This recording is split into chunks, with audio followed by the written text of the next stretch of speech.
Bonjour, merci d'être bien tous présents, tout le monde, ce soir. Aujourd'hui, je vais vous présenter des explications sur l'entretien de l'appareil CPAP. Donc, l'appareil pour l'apnée du sommeil, c'est important de faire l'entretien, donc c'est ce qu'on va parler aujourd'hui. Premièrement, je vais me présenter. Mon nom est Sarah Noiselier. Je suis une allothérapeute depuis 2009. Ma carrière a commencé à la clinique de fibrose cystique et en fonction pulmonaire à Sainte-Justine. Donc, j'ai fait pas mal toute ma carrière là, donc au-dessus de 10 ans. Et j'ai réorienté mon choix de carrière plus en apnée du sommeil il y a un petit peu plus qu'un an. Maintenant, je suis à la clinique Somnos. Donc, c'est une clinique qui a plusieurs points de service à travers le Québec. Moi, je suis à la succursale de Longueuil. Donc, pour l'entretien de l'appareil CPAP, ce que je vais vous parler aujourd'hui, c'est pourquoi procéder à l'entretien, comment je vais faire cet entretien-là, quand procéder au changement des accessoires et aussi je vais faire une petite capsule, quelques minutes sur les autres entretiens supplémentaires, c'est-à-dire les méthodes à l'UV et à l'ozone. Je vais vous en parler un petit peu. Donc, première chose, c'est pourquoi on voudrait procéder à l'entretien du CPAP.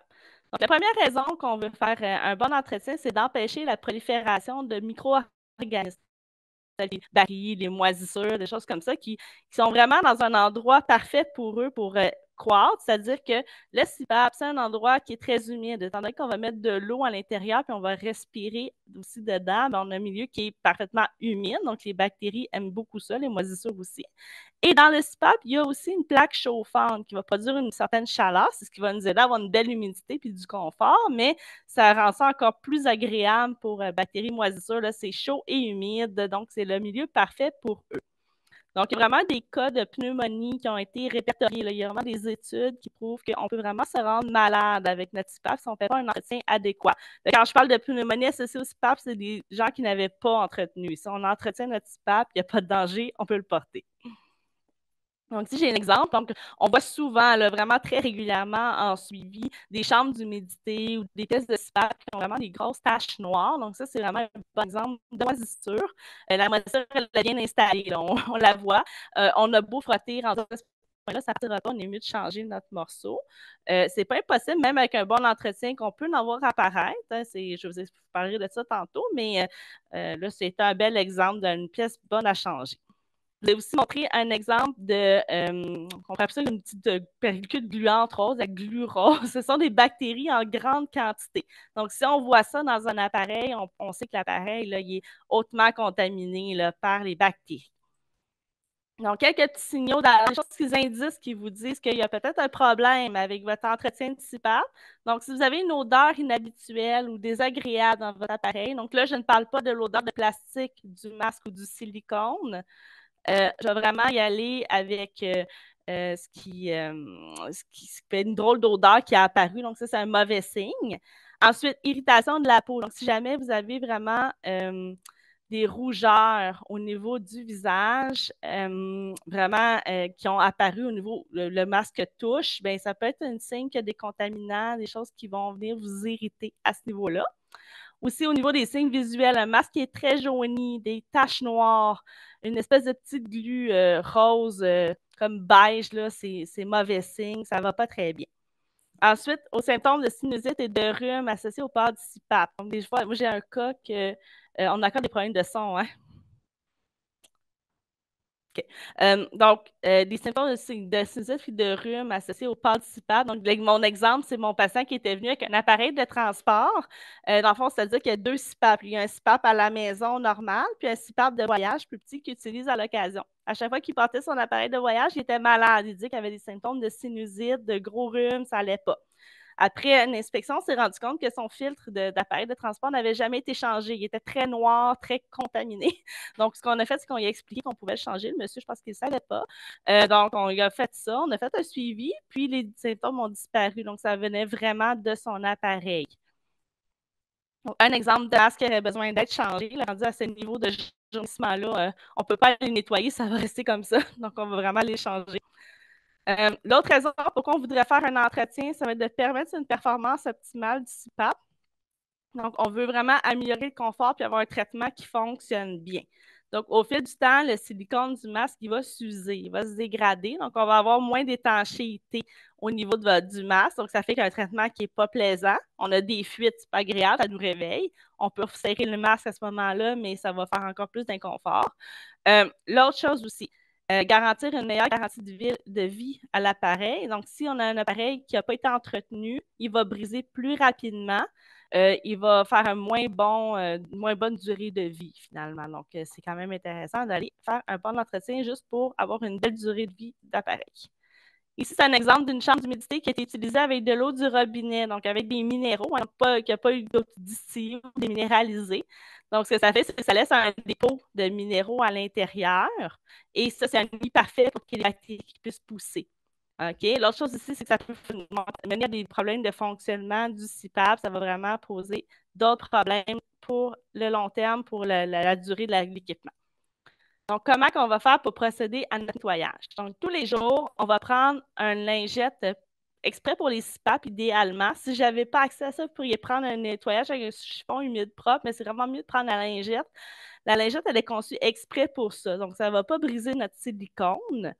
Ça va enlever vraiment les huiles naturelles de la peau. Puis, ce qui est intéressant avec ces lingettes-là aussi, c'est qu'elles ont été conçues exprès pour des masques CPAP. Donc, si ça laisse un petit résidu, donc contrairement à un autre nettoyant qu'on pourrait prendre, c'est pas grave. Son linage, c'est vraiment pensé pour ça. Donc, vraiment moins de danger là, à ce niveau-là. Donc, c'est vraiment idéalement des lingettes exprès. Sinon, si on n'a pas accès, on pourrait y aller avec un chiffon humide propre. L'autre chose qu'on va faire quotidiennement, ça va être de vider complètement notre chambre d'humidité. Donc, s'il reste de l'eau à l'intérieur de la chambre, on va la jeter. On ne veut surtout pas qu'elle reste là parce que cette eau-là, elle est stagnante, elle ne bouge pas, elle a été réchauffée, puis elle revient à la température pièce. C'est une température que les micro-organismes aiment beaucoup. Donc, c'est vraiment un bon endroit pour faire une culture de moisissures et de bactéries. Donc, on va vraiment aller jeter l'eau. On peut la laisser assécher, notre chambre, pendant la journée. Donc, on ne veut vraiment pas la laisser. Évidemment, il y a des gens qui vont dire oui, mais je gaspille de l'eau. Si vous en gaspillez beaucoup à chaque fois, peut-être juste penser à remplir un peu moins votre chambre d'humidité. On va y aller vraiment selon les besoins des gens.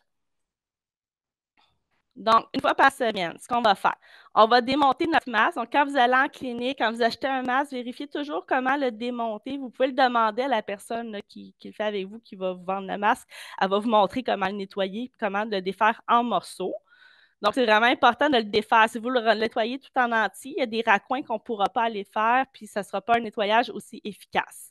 Donc, on va prendre notre masque défaite en morceaux, notre chambre d'humidité, puis notre tubulure, donc le gros tuyau là, qui relie le masque avec l'appareil. On va laver à l'eau tiède savonneuse. On rince bien comme il faut. On ne veut vraiment pas laisser des résidus de savon. On ne veut pas du savon qui va venir se coller sur notre peau puis nous irriter. On ne veut pas du savon dans notre tubulure, notre chambre d'humidité non plus.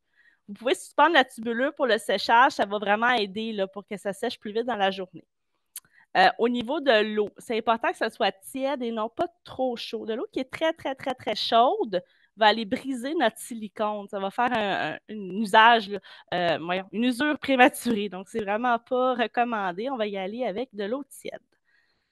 Le chlore, l'eau de javel, l'ammoniac, les antibactériens, les huiles parfumées, c'est toutes des choses qui ne sont pas compatibles avec la chambre de plastique. Des fois, j'entends des histoires de gens qui mettent de l'huile essentielle directement dans leur chambre d'humidité. Ce n'est pas une bonne idée. Ça ne va pas là-dedans, ça va le briser. Enfin, il y en a aussi qui sont bien intentionnés, qui veulent désinfecter leur matériel avec toutes sortes de produits très forts, mais c'est vraiment pas une bonne idée non plus parce qu'on va aller inhaler les vapeurs de ça par la suite. Donc, vraiment pas une bonne idée. On va essayer aussi d'aller chercher un savon qui n'est pas antibactérien, pas parfumé, quelque chose qui n'est pas trop coloré non plus parce qu'on va aller déteindre ça sur notre équipement. Moi, ça vous tente d'avoir une petite couleur dans votre masque. Donc, il existe aussi des savons spécialisés exprès faits pour ça. Là, j'ai mis une image sur mon diapo, là, mais c'est juste un exemple de choses qui existent. Donc, c'est vraiment des savons qui sont faits pour ne pas briser l'équipement. Ça sent bon. Et ça ne laisse pas de résidus nuisibles non plus. Là. Donc, si jamais vous lavez et vous avez un petit peu manqué votre rinçage, c'est moins inquiétant. Au niveau de la tubulure, on a des petits conseils. Donc, tantôt, je disais qu'on pouvait le sécher dans la douche. Si jamais c'est pas sec au complet, ce que vous pouvez faire, après, vous êtes assuré que la petite prise là, électronique, si jamais vous avez une tubulure chauffante est bien sèche, mais 11 branches, on peut démarrer le CPAP avec personne au bout. Ça pousse assez fort, ça va finir de sécher votre appareil. OK? Au niveau de la prise électronique aussi, j'ai souvent des gens qui vont s'inquiéter, qui ont peur parce qu'ils disent ah, c'est un élément électronique, je ne vais pas le mettre dans l'eau. Mais c'est vraiment fait pour être immergé. Il n'y a pas de problème. L'important, c'est juste de le sécher avant de le brancher. Il n'y a pas de danger, c'est fait pour ça. Il y a aussi au niveau de la tubeuse des brosses qui sont faites exprès pour ça. Donc, on va aller faire vraiment un bon nettoyage à les brosser à l'intérieur. Par rapport à ça, par contre, je vais juste donner une petite mise en garde. Il y a des brosses qui sont légèrement trop grosses pour certains appareils. Donc, vraiment, je vous conseille, avant d'en acheter, de vérifier avec votre professionnel de la santé que c'est un bon choix, ce modèle de brosse-là, cette grosseur-là, pour votre appareil. Juste à être certain qu'il n'y a pas de problème. Au niveau des filtres, on est dans le changement des accessoires. C'est vraiment important de le changer régulièrement, dans les délais prescrits pour ne pas briser votre appareil. OK? Donc, c'est important, sinon, on peut avoir des appareils qui vont faire toutes sortes de problèmes si on n'a pas changé notre filtre. Puis aussi, ça va nous permettre d'avoir une bonne qualité d'air qu'on respire. Si on respire dans un filtre qui est sale, qui est bouché, on respire la poussière, on respire tous les micro-organismes qui peuvent pousser là-dedans, ce n'est pas une bonne idée. Alors, aux 3 mois, c'est important d'aller changer pour les appareils ResMed. On peut aller à 4 mois pour ResBand, puis on peut aller jusqu'à 6 mois pour Fisher Pickle. Ça, c'est les maximums. Si jamais vous travaillez dans votre maison, vous faites des travaux, des choses comme ça, puis vous voyez qu'il est poussiéreux, quelqu'un qui a beaucoup d'animaux de compagnie, puis qu'on voit que le filtre il est sale, il est bouché, on va le changer avant. OK? Ce qu'on voit aussi beaucoup, c'est des gens qui vont dire ah, mais moi, je vais juste le nettoyer, je vais le secouer, ça va être correct, je vais le garder plus longtemps. Ça non plus, ce n'est pas une très bonne idée parce que souvent, ce qui arrive, c'est qu'on brasse notre poussière, on peut en envoyer encore dans l'appareil, puis on ne déloge pas la poussière qui est prise à l'intérieur. Donc, ce n'est pas vraiment efficace. On veut vraiment faire un changement de filtre. Donc, il y a des appareils CPAP qui peuvent devenir très bruyants. Si la poussière s'infiltre à l'intérieur, il y a comme une turbine qui va faire notre pression. Si la poussière est à l'intérieur, ça ne s'enlève pas, puis ça devient des appareils qui vont faire du bruit. Donc, j'ai pris juste une photo. Ça fait 9 à côté d'un filtre qui a juste 3 mois d'utilisation, mais on voit quand même qu'il y a une différence au visuel, on le voit. Donc, ce n'est pas un filtre qui est très vieux, mais on le voit tout de suite, là, qui serait dû être changé. Au niveau des masques, bien, c'est sûr que les recommandations de la compagnie, des fabricants et puis de plusieurs études, ce serait de changer le masque environ 3 à 6 mois. Par contre, on est conscient que la majorité des assureurs n'ont payé juste une fois par année. Puis c'est quand même dispendieux. Donc, on va vraiment y aller avec ce que les gens peuvent se permettre, ce que les gens ont comme couverture. Donc, dans le meilleur des mondes, ce serait de changer au minimum aux 6 mois, mais on comprend que ce n'est pas toujours la réalité pour tout le monde. Okay? On y va avec ce qu'on est capable de faire financièrement, puis selon notre couverture à nous. Okay? Pourquoi on voudrait changer notre masque si souvent que ça? C'est que il est vraiment très, très, très rapidement colonisé par des bactéries. OK? Puis, c'est un masque qui est fait en silicone. Dans le fond, c'est vraiment un endroit parfait pour qui forme ce qui s'appelle un biofilm. Je vais vous parler dans ma prochaine diapositive un peu de ce que c'est. Ça rend presque impossible de les enlever par la suite. Donc, on sait que assez rapidement, les masques sont pleins de bactéries qui sont presque indélogeables. Et il y a vraiment un lien qui a été établi entre l'âge du masque et la quantité de colonies de micro-organismes. Et non pas le lien n'est pas entre le nombre de nettoyages et la colonie, c'est vraiment même quelqu'un qui le nettoie beaucoup. Dès que le masque est un peu âgé, on se ramasse avec des colonies bactériennes et de moisissures. Donc, quand je parle de biofilm, c'est que dans le fond, on voit la petite bactérie sur mon image. Ici, elle est toute seule avec ses amis qui vont pousser par la suite. Et la partie qui est jaune, c'est comme une espèce de petit glu qui est produit par les bactéries, par certaines bactéries qui vont vivre tout ensemble en colonie, qui les protègent. Donc, moi, si je vais laver avec mon savon ou même un désinfectant, ce que je vais faire, c'est que je vais attaquer la petite glu jaune, mais finalement, je ne vais pas être capable de les tuer, les bactéries. Elles sont vraiment cachées à l'intérieur. Et le silicone, c'est comme une surface légèrement poreuse. Les bactéries vont aller se cacher dedans. Fait qu'on n'arrive pas à les enlever. Fait que même si on frotte fort, même si on travaille bien pour les enlever, on va être prêt avec ça. Ici, j'ai un exemple. C'est un peu difficile à voir sur la photo, mais on voit que ce n'est pas parfaitement transparent au niveau de où sont mes doigts. En réalité, on voyait vraiment qu'il y avait comme une espèce de petite glu à l'intérieur. Dans le fond, c'est vraiment des bactéries qui sont prises. On ne peut plus les enlever. C'est comme ça. L'autre chose On devrait changer notre masque, c'est que à la longue, le silicone, ben, il va se dégrader puis s'user. J'en avais parlé un petit peu au début. Donc, on va perdre notre belle étanchéité qu'on a avec notre masque. Un masque, c'est important que ça soit étanche. Si on a des fuites, ben, première chose, vous allez vous en rendre compte, c'est très désagréable. Vous allez pouvoir vous faire réveiller la nuit, il va glisser, il va bouger plus. On va essayer d'aller resserrer les courroies, mais les courroies aussi, elles vont s'user avec le temps, puis on ne sera pas capable d'avoir un bel ajustement. L'autre chose avec les fuites, c'est que ça, on en a beaucoup au rapport. Dans le fond, quand on se ramasse avec beaucoup de fuites, l'appareil n'arrive pas à les compenser. Puis on a un traitement qui est moins efficace. Donc, ça se peut que vos apnées soient moins bien traitées juste parce que votre masque est un petit peu usé et dû à être changé. L'autre chose qui est recommandée aussi, c'est qu'il y a des masques avec des diffuseurs. C'est comme une espèce de petit feutre qu'on va coller dessus pour ne pas sentir la fuite d'air. Ça, c'est recommandé de changer ça aux 6 mois parce que la saleté va se ramasser coincée dedans. Ils viennent un petit peu comme plucheux, noir. À ce moment-là, on le change. Au niveau de la tubulure puis de la chambre d'humidité, ce qui est recommandé, c'est d'échanger une fois par année. Donc, un peu comme pour le masque, là, ben, en fait, toutes les composants dissipables, ben, c'est colonisé par les micro-organismes. Et aussi, les chambres d'humidité, ça peut craquer. Ça reste quand même un bocal de plastique, donc ça peut briser, on forme une petite craque. Puis ce qui est dramatique avec une craque, c'est si jamais l'eau va couler dans votre appareil dissipable, ça peut le briser. Donc, de l'eau, ça ne veut vraiment pas couler dans votre appareil. Il y a comme un petit ordinateur à l'intérieur là, qui pourrait ne plus fonctionner après. Des fois, vraiment des bris définitifs. OK? Donc, on va vraiment faire très attention. On ne veut surtout pas qu'il y ait une craque dans votre chambre d'humidité. La tubulure aussi, elle peut craquer. À ce moment-là, on va avoir des fuites. Des fois, ça peut être des fuites difficiles à trouver parce que selon le positionnement, si la craque elle est petite, ça peut être difficile à comprendre elle est où notre fuite. Aussi, la tubulure chauffante, quand il y a un petit élément chauffant à l'intérieur pour prévenir la condensation, bien, à la longue, ça peut briser, hein, comme n'importe quoi. Donc, on peut se ramasser avec de la condensation dans notre tube. Comme des petites gros, ça peut être très fatigant, ça peut produire du bruit. Je vous ai mis une image aussi où on voit des petites taches noires à l'intérieur du tube. Donc, ça pousse dans les masques, dans les chambres d'humidité, mais si, oups, c'est trop vite, je m'excuse. Et on voit, c'est une tube qui a fendu. Là, c'est très, très, très brisé, mais des fois, c'est beaucoup plus subtil que ça. Ensuite, au niveau de la désinfection supplémentaire, donc, il existe différents appareils qui vont rajouter un autre niveau de désinfection à nos masques et chambres d'humidité. Donc, il y a toutes sortes de choses qui sont sur le marché. Ce qui est très, très populaire, mais qui n'est pas toujours recommandé, c'est les appareils qui utilisent de l'ozone. OK? Même si c'est très efficace, on est d'accord, ça va tuer toutes les bactéries, les moisissures, il n'y a pas de problème, mais ce n'est pas recommandé. Pourquoi? Parce que l'usage d'ozone, ça peut produire des particules nocives quand elles sont inhalées. On ne veut pas respirer les déchets de cette désinfection-là. C'est vraiment pas bon pour les poumons. Ça peut être très irritant, causer des problèmes pulmonaires. Donc, on ne veut absolument pas respirer ça. L'autre chose aussi, c'est que ces petits déchets-là de la stérilisation à l'ozone peuvent briser l'intérieur du CPAP. Il y a des composantes qui peuvent se briser. Ça va faire des CPAP qui vont devenir plus bruyants.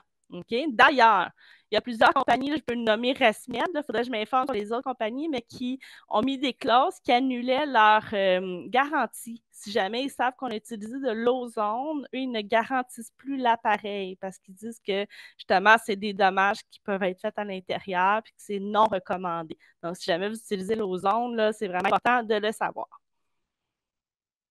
Il y a aussi des appareils qui vont utiliser les rayons UV. Donc, c'est-à-dire comme rayon UV pour tuer les bactéries.